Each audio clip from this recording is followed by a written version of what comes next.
Thank you, Governor of Siaya. Your Excellency, on behalf of the Ministry of Defense and Kenya Defense Forces, and as a person who worked very closely with General Ogolla as a Vice Chief of Defense Forces and as the Chief of Defense Forces, personally, I have lost a brother. I have lost a colleague. I have lost a member of the Defense Council.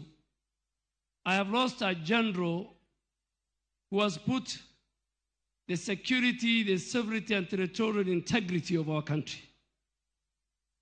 His family will confess, Your Excellency, that even Christmas and New Year, General Ogolla could sacrifice and tell me, let's go and visit our troops in deep operations.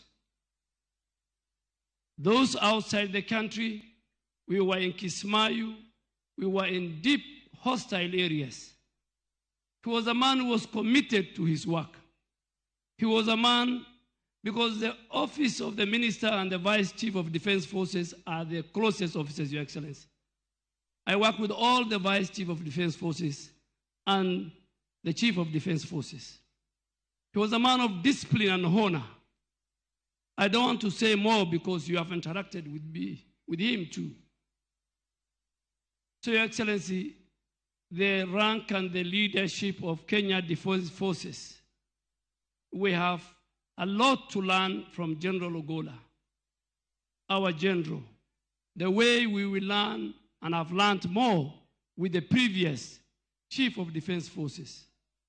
We want to assure you that we will leave the legacy and the dreams of General Ogolla for the safety of our nation, be it in the air, land, and the sea. But Your Excellency, as our Commander-in-Chief, if you allow me, the former Prime Minister yesterday said a statement. And I want to qualify that statement. Because General Ogolla was very close to me, particularly when he was the Vice Chief of Defense Forces. And when the whole issue of Bomas, 15th of August, was hanging over his head, he even told me, and the family can agree with me, we had conducive discussion, that even he has lost weight, that this thing was disturbing him. And Your Excellency, General Ogolla was not, as the Vice Chief of Defense Forces, was not a member of the National Security Committee, which is chaired by the Head of Public Service. So how did the General Ogolla went to NSAC and to Bomas?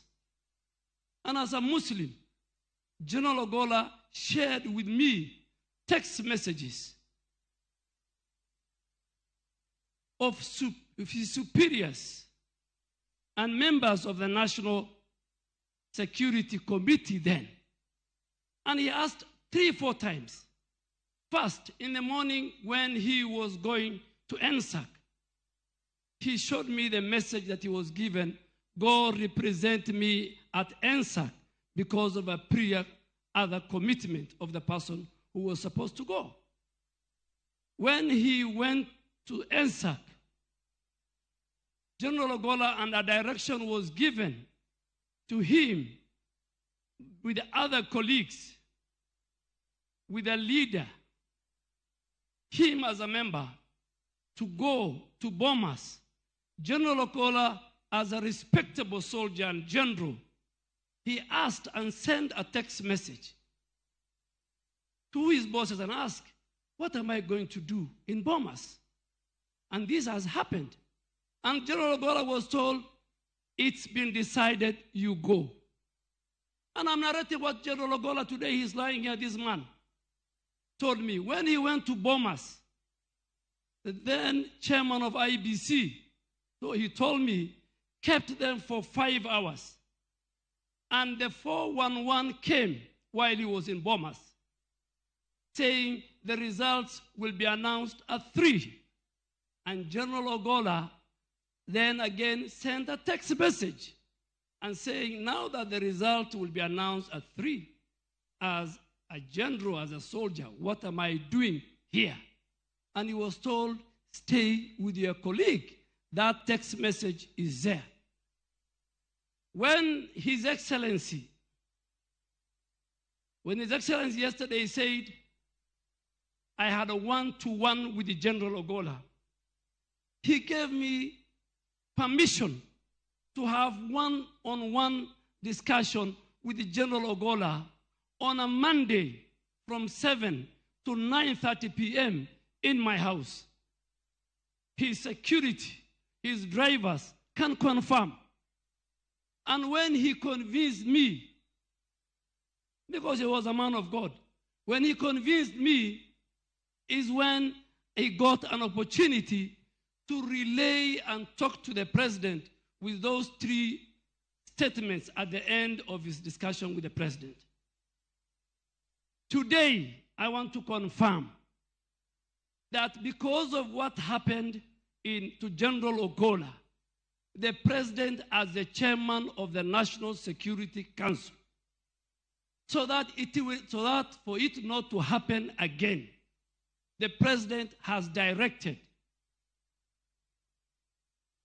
last year that members of the National Security Committee, the IG, the DG NIS, the head of public service, PS Interior, PS Defense, CDF, PS Foreign Affairs, PS Treasury, and the Solicitor General can never again delegate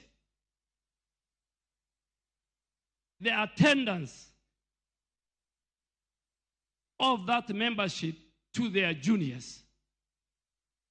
Because tomorrow, another member of the National Security Committee will commit the same crime. So Honorable Raila Odinga was very right. Very right. And I came today to qualify his statement that General Ogolla, a man he knows, would not have gone to Bomas. And the people who sent him to Bomas, some of them are here. Some of the people who sent him to Bomas,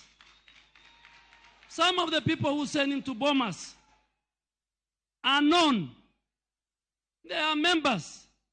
So sometimes, the way Joel said, let us not create a false narrative about General Ogolla.